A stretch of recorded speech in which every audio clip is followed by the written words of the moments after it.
Gracias, Azucena. Estuvo muy rica la cena, ¿eh? Gracias, señor.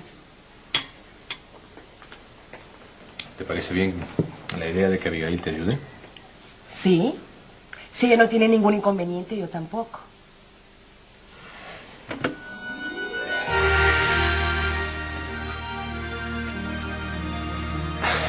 ¿Quieres un poco de azúcar? Sí, por favor. ¿Entonces ya te va a servir de compañía? No sé qué me pasa con esta muchacha.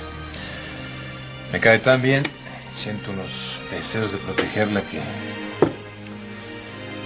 casi me robó lo que le dio el trabajo.